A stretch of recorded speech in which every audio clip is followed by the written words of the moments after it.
Meantime, Team Harris, and I do mean just Harris as opposed to Harris Walz, appears to be wanting to distance itself from the pathological liar, Tim Walz. Very interesting piece hit yesterday in Politico, late yesterday. Headline, Walz says he speaks like everybody else, and it's not working for the campaign. Key members of Harris's circle were not aware, reading here, of some of Walz's inaccurate statements until they became public, despite the vetting process. And the whole thing goes on to talk about how the plain-speaking Minnesota governor has had to explain a growing number of inaccurate statements and, at times, embellishments about his past. They range from comments about his military service to his visit to Hong Kong more than 3 decades ago to clarifying that his family did not specifically use in vitro fertilization. I mean, if by clarify you mean to 100% admit he reversed himself or that he lied when caught by others, then yes. Buckle up, guys. Today, we're going to break down how the Harris campaign finds itself stuck with a running mate whose past is starting to collapse under scrutiny. Right from the opening, Harris's team is quietly signaling they didn't sign up for all of Walz's baggage. They admit they knew about his DWI, but not the long string of fabrications that keep coming to light. This is not just political cleanup. It's a strategic distancing. The drop to Politico is deliberate. It's Harris's circle saying, "This isn't on us." That opening move sets the tone. Walz is no longer an asset. He's a liability. You can already feel the trust slipping away. But the fact that the campaign felt the need to put this out, that she didn't know about most of these, they're saying she knew he had the DWI arrest. He had fronted that for the vetters before she chose him. But not much else. They appear to be learning about this guy's serial lying, as we all are. And hence this drop to Politico saying, we didn't know, and it's not working for us. This, Maureen, as he's still out there trying to claim that he just misspoke when he said he was in Tiananmen Square, that he was in China the day of the Tiananmen Square massacre. We actually went back. Okay, so now Tuesday night, he just said he's a knucklehead, right? Then we played a soundbite of him yesterday where he was asked about it and he tried to say, I speak like everybody else does. This is just what everybody does. And I just misspoke. It was just a matter of like, I was there in August, but I wasn't there when the massacre happened 3 months earlier. I just got the dates mixed up. From there, Walz goes on the defensive, brushing off his claims about Tiananmen Square as nothing more than a slip of the tongue. He says he just misspoke, that he mixed up the dates. And that's all there is to it. But let's be clear, this isn't misremembering what you had for lunch. This is rewriting history. Tiananmen wasn't some random Tuesday. It was one of the most powerful symbols of resistance in modern times. To claim you were there, then backpedal, isn't just sloppy, it's suspicious. The I misspoke excuse might work once, but not when the story has been told the same way for years. This is where credibility starts to unravel in front of cameras. That's all. Here's what he said yesterday. Okay, stop 14. Look, I have my dates wrong. I was in Hong Kong in China in 1989. That move from Hong Kong into China, it was profound for me. That was the summer of democracy. I said it's where I understood how sacred democracy was. It's what encouraged me about 15 back and forth with my students. Taking them to China. I speak like everybody else speaks. I need to be clear, I will tell you that, but here's my whole point on that thing with China. I do understand China a hell of a lot better than Donald Trump. Kamala Harris understands China. My clarity to take away from the message is something I want to be very clear. August of 89, into Hong Kong, into China, 15 times with students to try and do this. My point being on this, Kamala Harris and I understand American jobs are more important than where Donald Trump tried to save Chinese jobs. Walz then doubles down with a defense that only digs the hole deeper. He insists he speaks like everybody else, as though everyday people casually insert themselves into historic tragedies. It's an odd way of framing it, almost insulting to the intelligence of the audience. He tries pivoting to contrast himself with Donald Trump, arguing that whatever flaws he has are smaller compared to bigger sins. But that a diversion tactic, not an explanation.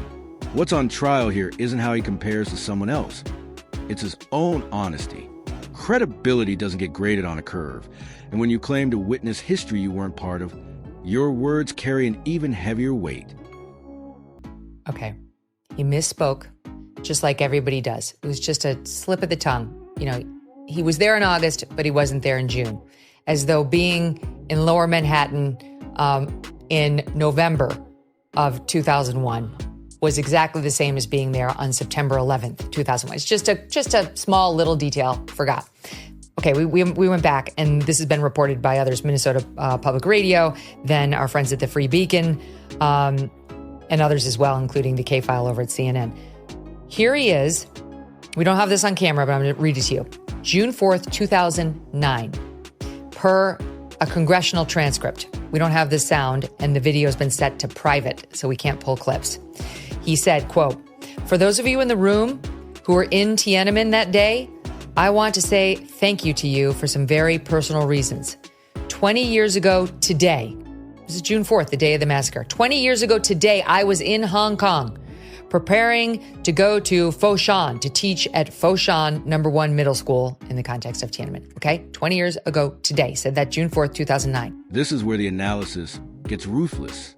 The commentator rips apart Walz's excuse with a sharp analogy about 9/11. Nobody confuses September with November when they talk about where they were on that day, because those moments burn into memory. Trying to chalk it up to mixed up dates is laughable, and the 9/11 comparison makes that crystal clear. It shows this was an innocent mistake. It was a crafted narrative, and when those narratives fall apart, they don't just chip at your story. They strike at your character. Walz's credibility is being weighed against the permanence of history, and the scales are tipping against him. May 20th, 2014, congressional hearing. Don't have the sound, but this is what he said, quoting, "As a young man, I was just going to teach high school in Foshan in Guangdong province and was in Hong Kong in May 1989. As the events were unfolding, several of us just went in." Okay, sure. Then we get to June 19th, 2019, where he appeared on the Chad Hartman show. And here is what he said. When did you live in China?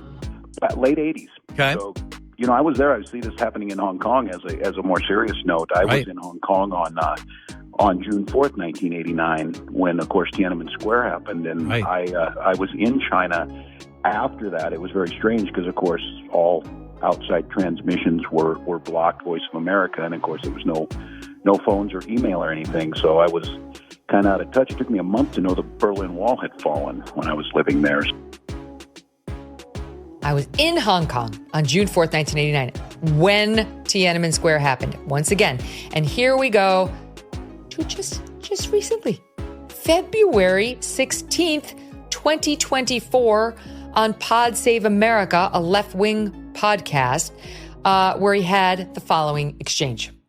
I saw that you taught in a Chinese high school from 1989 to 1990. I did. Were you there, during the protests and I was in Hong Kong. Square massacre? Okay. Yeah, I was in Hong Kong. So we were the first group of American high school teachers to teach in Chinese high school. But I was in Hong Kong when it happened. I was in Hong Kong on June 4th when Tiananmen happened. Yeah. Quite a few of our folks decided not to go in. There was a lot of European in Hong Kong, don't do this, don't go, don't support them in this. And my thinking at the time was what a golden opportunity to go tell, how it was. And I did have a lot of freedom to do that. Taught American history and could tell the story. Then comes the most damning part, the pattern. This isn't a single misstep buried in the past. It's a story Walz repeated over and over in 2009, 2014, 2019, even as recently as 2024. Each time, he described himself being in Hong Kong on June 4th, right as Tiananmen unfolded. That level of repetition makes it clear this wasn't a slip. It was part of his political storytelling. The weight of multiple decades telling the same version of events strips away any notion of confusion. It paints a portrait of someone who built credibility on a falsehood. And when a politician is caught in a pattern, it's not just one story that collapses. It's the entire foundation. 2009, 2014, 2019, 2024, and that's just what we could find the records of. But he just simply misspoke, like we all do, Maureen. That thing he said at the top of the clips that you were playing, where I speak like everybody else, don't speak for me, because I don't speak like that. I know you don't speak like that. I tell the truth. I can keep my story straight because I'm not lying all the time. I don't fabricate stuff to make myself puffed up and feel more important than I am. This guy is pathological. Circling back to our friend Brian Williams.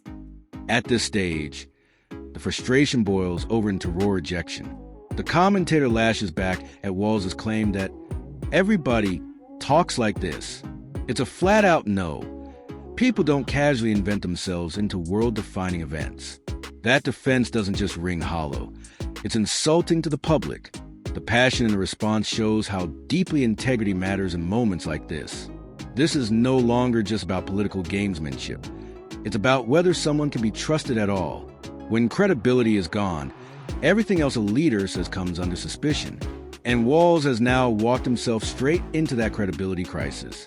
He's another one who said he was there when the Berlin Wall fell. Guess what? He wasn't. He got there the day after.